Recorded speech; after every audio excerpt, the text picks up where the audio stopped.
Hi, welcome to Not My Generation. I am Professor James Davenport. This is my co-host, Dr. Emily Stacey, and we are the political podcast that looks at political events and issues kind of through a generational lens. Today, in honor of yesterday being April 15th, we're going to be talking about all things taxes. Hooray. Yippee, right? Everybody enjoys paying their taxes, don't they? Don't they? Ah, good question. All right.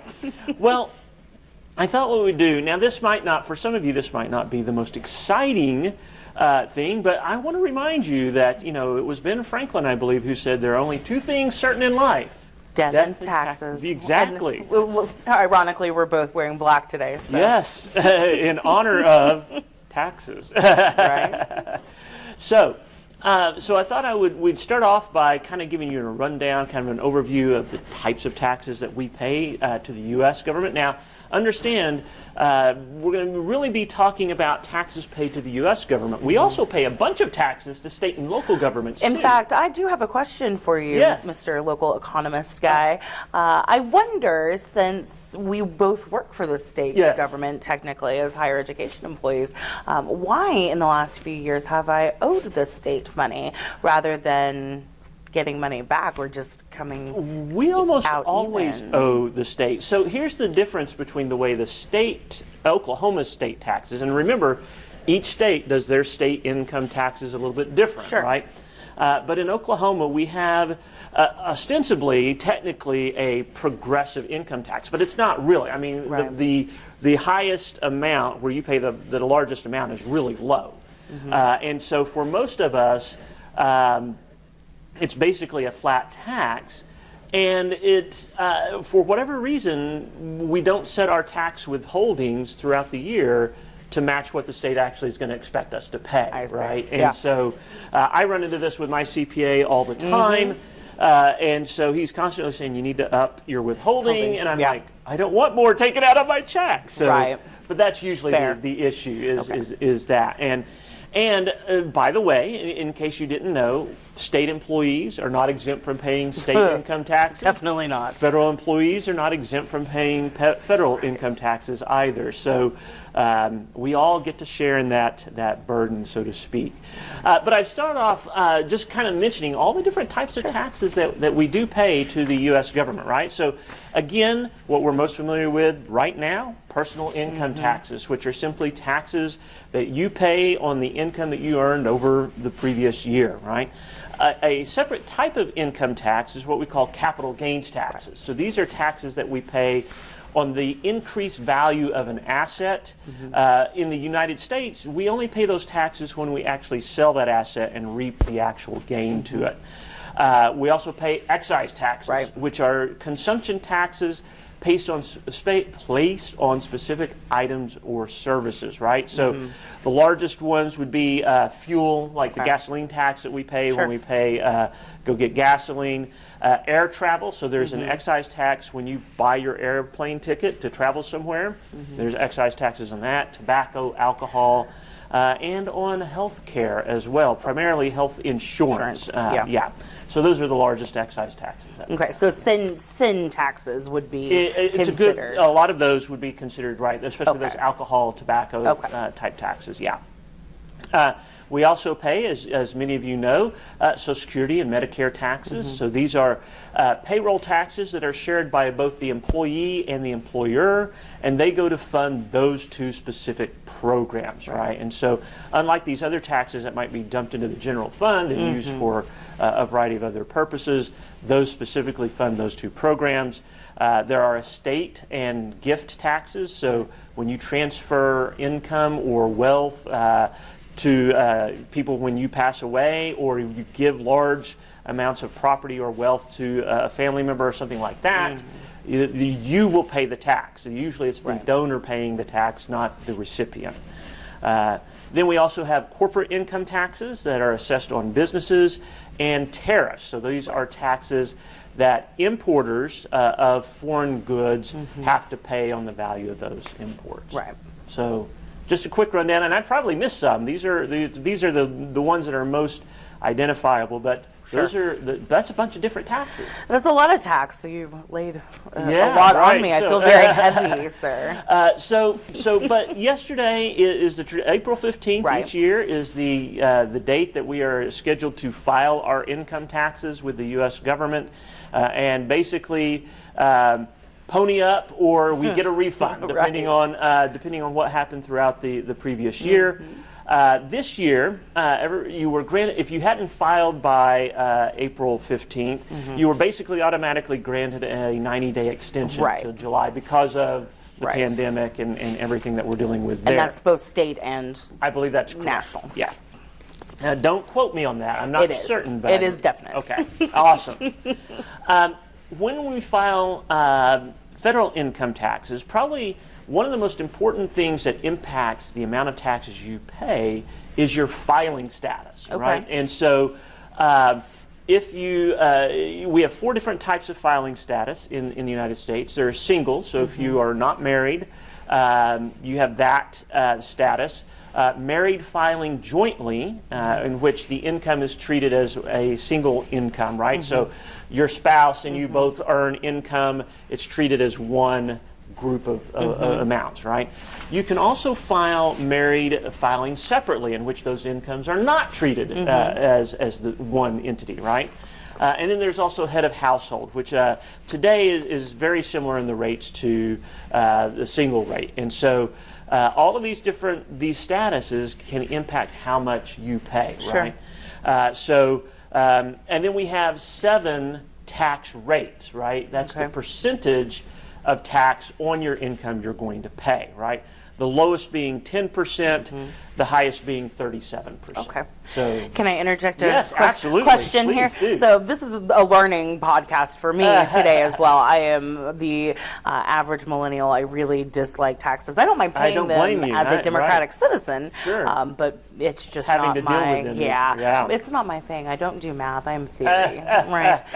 So why would one file those different statuses? Why would per se I file head of household rather than single? All right, because at certain levels, you would pay less in taxes as a head of household. So really, head of household is for single parents or for if you are an individual who's caring for a older parent or something like that, in which you are the primary breadwinner of that household. It actually reduces the amount that you would pay versus being single. Gotcha. In certain brackets. Now that has been adjusted. Again, that's been adjusted slightly over time. Today, it's about the same. Although I think that the IRS would look at it oddly if you filed single and then claimed a bunch of dependents, right? Yeah. So I think that's the kind of the catch there. Gotcha. The most beneficial tax bracket or tax status is married filing jointly, right? And so just to give you an example, let's say I am in the 22% tax bracket. For a single individual, that means income up to $84,200, I would pay that 22% rate on, right?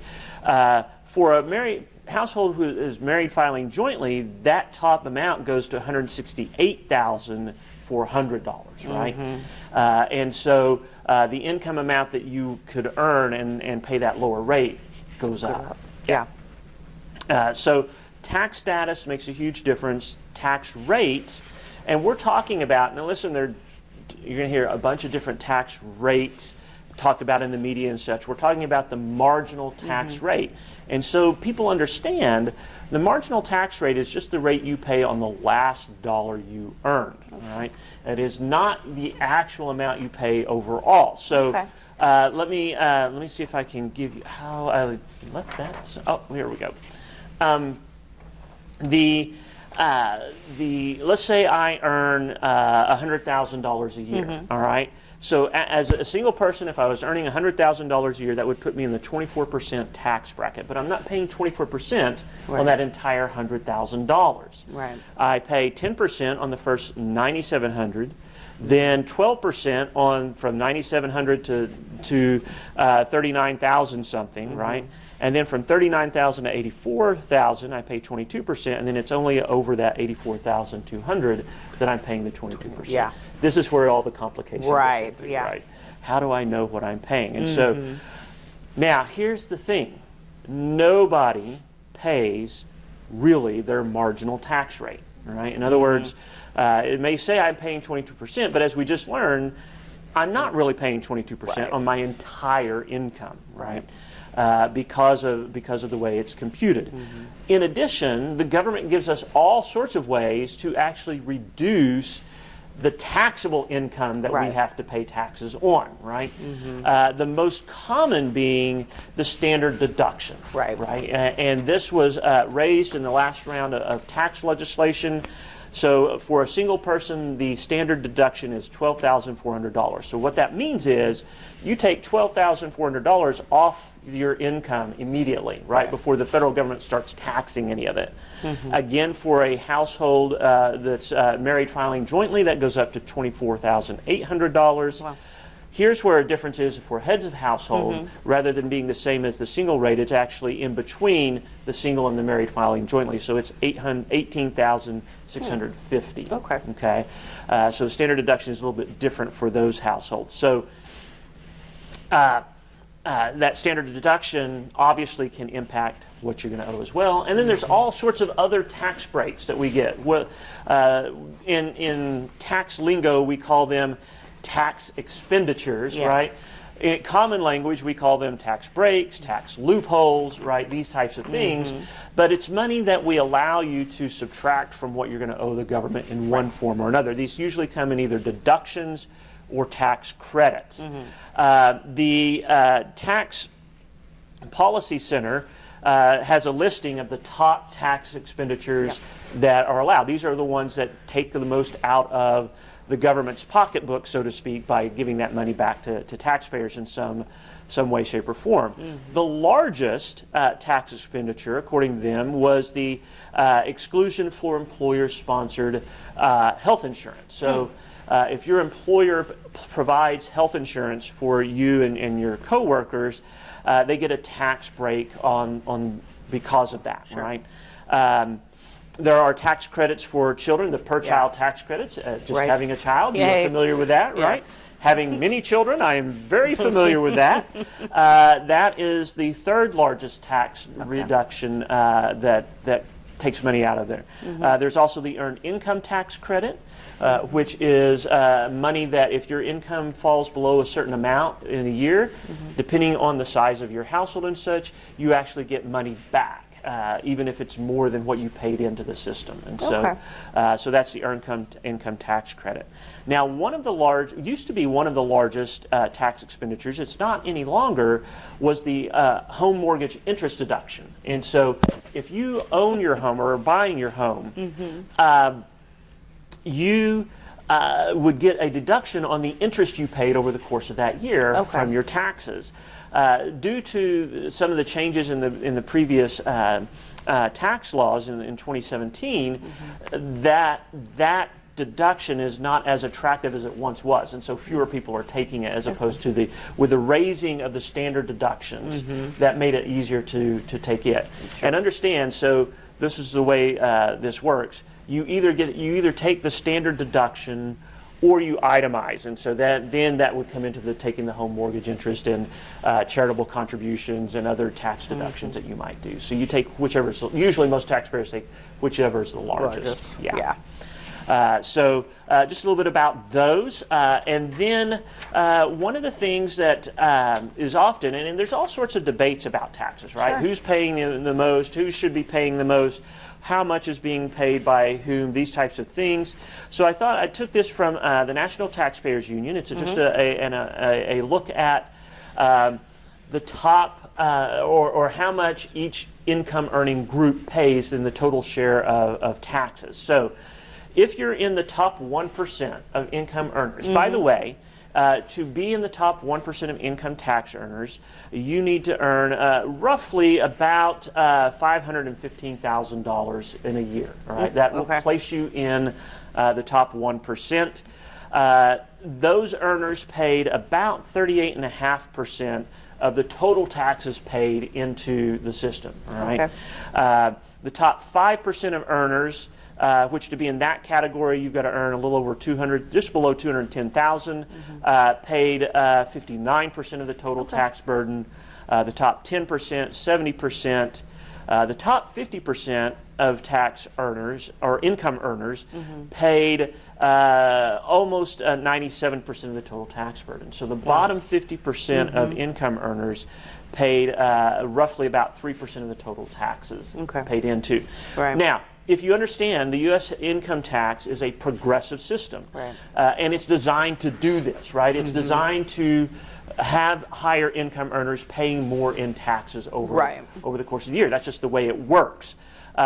Conversely, when you have a tax reduction, if you simply do like what they say, an across-the-board tax reduction, meaning we're going to reduce taxes by 5% across all tax rates or whatnot, yes, that means those who earn more are going to get a larger break, right? Because they're paying more in taxes to begin with. Right. If you don't pay taxes, it's hard to get a tax benefit from a tax reduction. Right. That's just the way it works. Sure. Right? So understanding the progressive nature of the income tax helps you understand why those things work when you do them that way. Okay. Right? But all sorts of debates about income taxes, particularly in the United States. Should they be higher for those higher earning groups? Should they be lower for those earning income groups? Is it fair that the more you earn, the more you should pay in income taxes? There are some people who think, yes, that's fair because you have more to pay more taxes, right?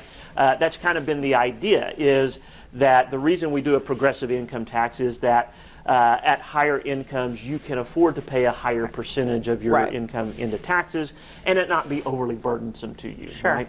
There have been some that have argued that, look, that penalizes people for being more successful, right? That it disincentivizes some groups of people from doing things that would improve their income. And I'll give you one example of that. There's a narrow group of income earners during each year who maybe they work overtime a little bit, right? And so they get that overtime pay, and they're like, woohoo, I'm going to get extra money. Right. But that earning that overtime actually bumps them into a higher tax bracket, which reduces the amount of income that they actually get. And so there's a narrow group of those where that argument is very prescient, right? It's very, very on target. Not for everybody. But there are some workers that find themselves in that situations. So there are some people who say we should just have what we call a flat tax, which is everybody paying the same percentage in taxes. That would be fair. There are others who say that's not fair, right? Because 10% of someone who earns $10,000 a year is a huge, much more significant impact than 10% of somebody earning $100,000 or $1 million a year. And so they argue that that's not fair because it hurts those at the lower income levels. Then there are some crazy people like me who think the income tax is simply awful to begin with, right? That it does penalize work effort, that it penalizes labor, that it creates all sorts of lobbying efforts to get more of these tax breaks and all of this kind of thing, and that we should go to some kind of consumption tax. But the argument on that side is consumption taxes are even more penalizing to those at the lower end of the income spectrum than those at the higher, because they have less to spend, and when you're looking at basic necessities, more of their income goes to just those basic necessities. So all sorts of debates that range over this issue of taxes, right? Indeed. And today, this week, people are starting to get kind of a tax relief check or an emergency relief check, I guess, distributed by the IRS in some shape or form. And again, this is not distributed based on need per se. So in other words, it's not just going to people who've lost their jobs or had income reductions as a result of the pandemic. It's going to anybody who paid taxes, and in some cases, even people who didn't pay taxes. By the way, interesting note.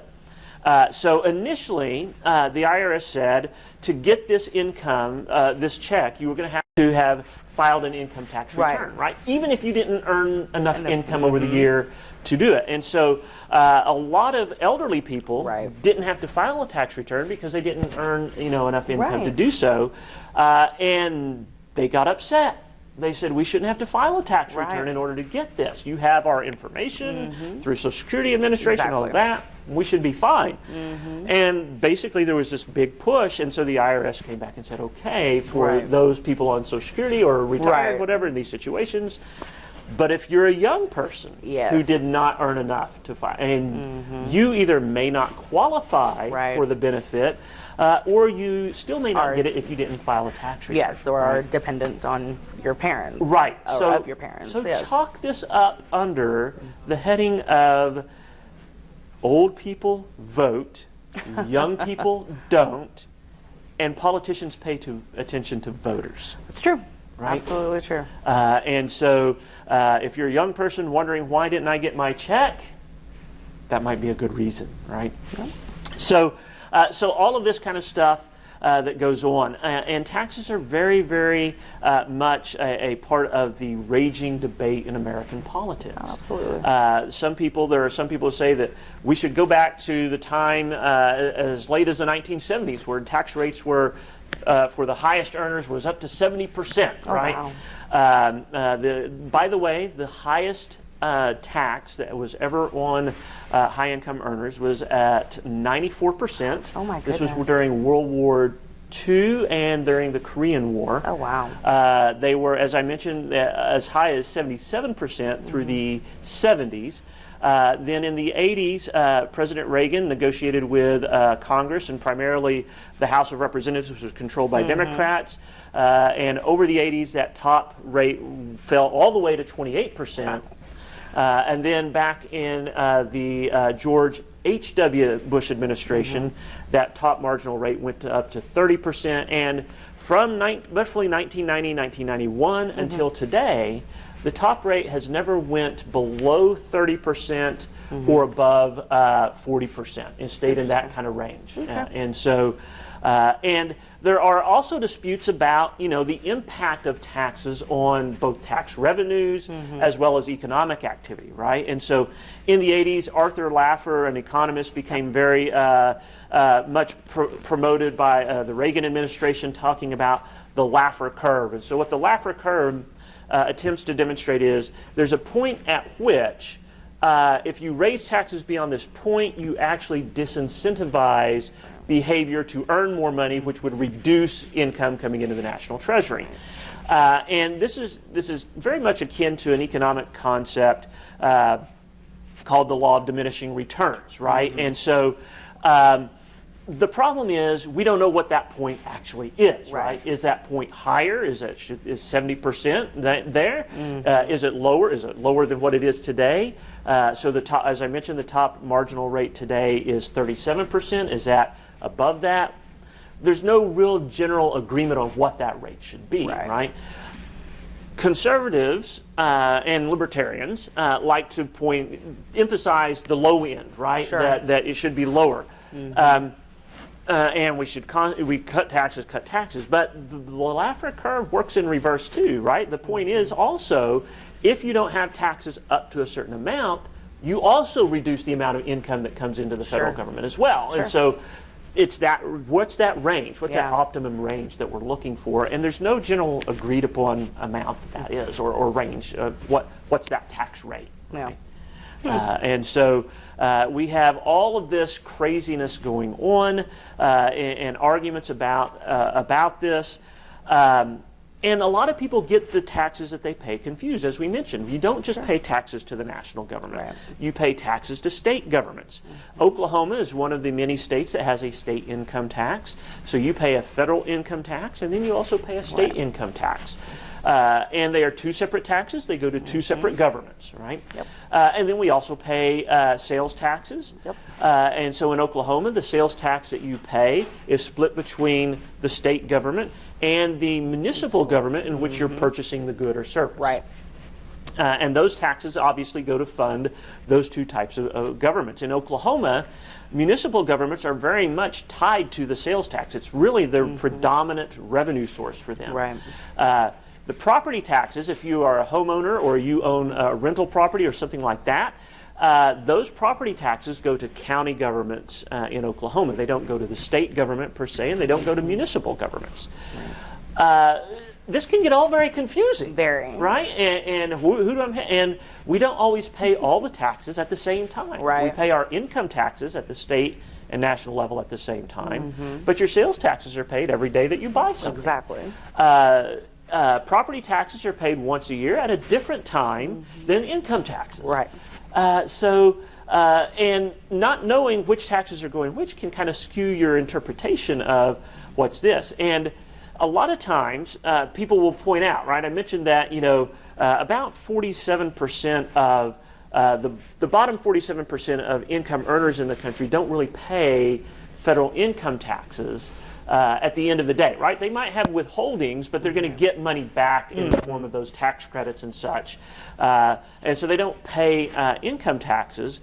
And people will point out, well, look at that. But they are still paying taxes. They still pay Social Security taxes and Medicare taxes, all these sales taxes.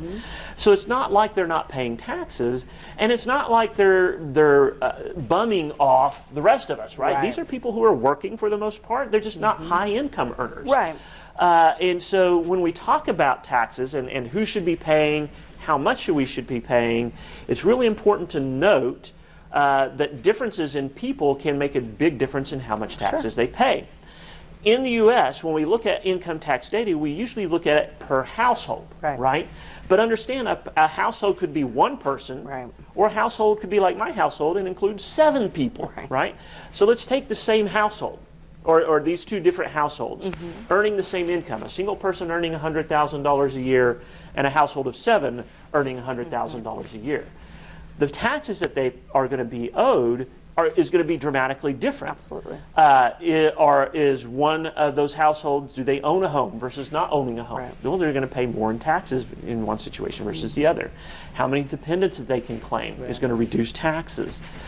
In general, the single person is going to be paying more in federal income taxes than a household of 4 or 5 or 3, because of the way the tax code. So.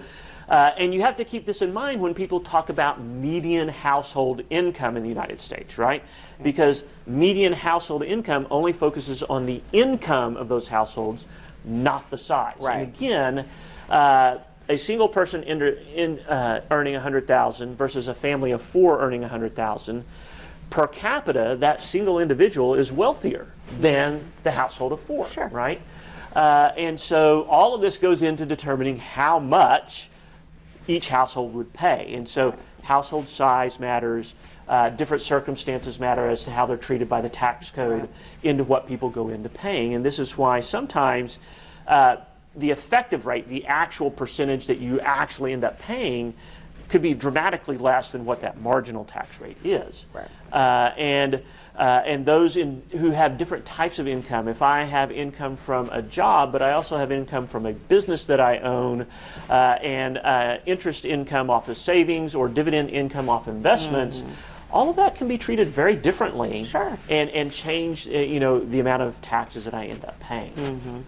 It's crazy. It is. You're very fired up about this. Well, we spend, on average, about $20 billion a year complying with the tax code, right? That's how much Americans pay just to make sure they're filling out their tax forms and paying the correct amount of taxes and trying to limit that. And imagine if that $20 billion could be going to something else, right? And so this is why a lot of people argue the tax code should be simplified. And we should reduce some of these things.